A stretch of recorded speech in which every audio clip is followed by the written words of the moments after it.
SAR form. SAR ஃபார்ம்னா என்ன? அது எதுக்கெல்லாம் பயன்படுது? அது யார்கிட்ட வாங்கலாம்? ஸோ அதுதான் நம்ம இந்த வீடியோ பார்க்க போகிறோம். வீடியோ லாஸ்ட் வரைக்கும் ஸ்கிப் பண்ண பாருங்க. என் சேனல் யாராவது புதுசாக சேனலை சப்ஸ்கிரைப் பண்ணிங்க. ஸோ எஸ்ஏஆர் என்னன்னா ஸ்டேட் இன்டென்சிவ் ரிவிஷன் ஃபார்ம். இந்த ஃபார்ம் பார்த்தீங்கன்னா தமிழ்நாடு கவர்மெண்ட் ஓட்டர் ஐடி கரெக்ஷனுக்கும் வெரிஃபிகேஷனுக்கும் எடுத்து வந்திருக்காங்க.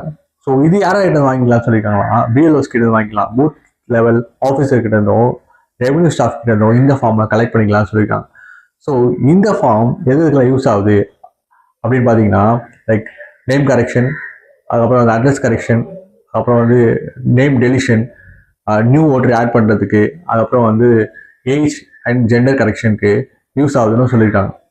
சரிங்களா? எல்லாருமே நிறைய வீடியோஸ் போட்டுருந்தாங்க இந்த ஃபார்ம் எப்படி ஃபில் பண்ணணும்னு சொல்லிட்டு. ஆனால் என்னென்ன வந்து அட்டாச்மெண்ட் வந்து வைக்கணும், இப்போ வந்து நேம் கரெக்ஷனுக்கு என்ன அட்டாச்மெண்ட் வைக்கணும், இப்போ வந்து அட்ரஸ் கரெக்ஷன் என்னென்ன வந்து ஆட் பண்ணணும் அப்படின்னு சொல்ல.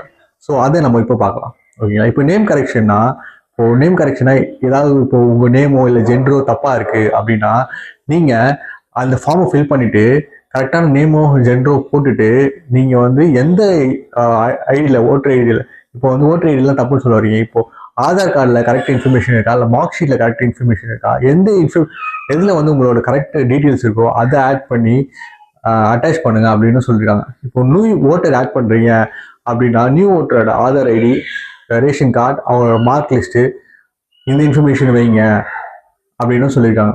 இப்போ வந்து நேம் டெலிஷன் பண்ண போகிறீங்க அப்படின்னு சொன்னீங்கன்னா அவங்களோட டெத் சர்டிஃபிகேட்டோ இல்லை செல்ஃப் டிக்ளரேஷன் ஃபார்மோ வந்து நீங்கள் வந்து ஆட் பண்ணுங்க அப்படின்னு சொல்லியிருக்காங்க.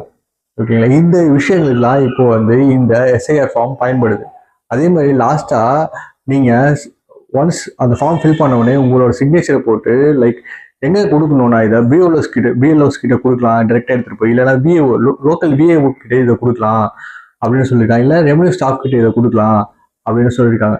இந்த இன்ஃபர்மேஷன்லாம் இப்போ நீங்கள் கொடுக்குற இன்ஃபர்மேஷன்லாம் கரெக்டாக இருக்கணும், எல்லாத்துலேயும் மேட்ச் ஆனதான் உங்கள் ஆதார் கார்டு, உங்கள் ஓட்டர் இல்லை நீங்கள் கொடுக்குற டாக்குமெண்ட்ஸில் மேட்ச் ஆனால் மட்டும்தான் இந்த ஃபார்ம் ப்ரொசீட் ஆகும், இல்லைனா இது ரிஜெக்ட் ஆகிடும் அப்படின்னு சொல்லியிருக்காங்க.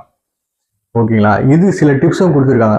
ரெட் பென்ல எழுதாதீங்க, வெறும் ப்ளூ பென்னோ இல்லை பிளாக் பென்னோ மட்டும் யூஸ் பண்ணுங்க அப்படின்னு சொல்லியிருக்காங்க. எல்லாம் வந்து கேப்ஸ் லெட்டரில் எழுதணும்னு சொல்லியிருக்காங்க. அதே மாதிரி பார்த்தீங்கன்னா என்ன சொல்லியிருக்காங்கன்னா, நீங்கள் கொடுக்கும்போது ஒரு ஃபோட்டோ, ரீசெண்ட் ஃபோட்டோ அட்டாச் பண்ணி கொடுங்க அப்படின்னு சொல்லியிருக்காங்க.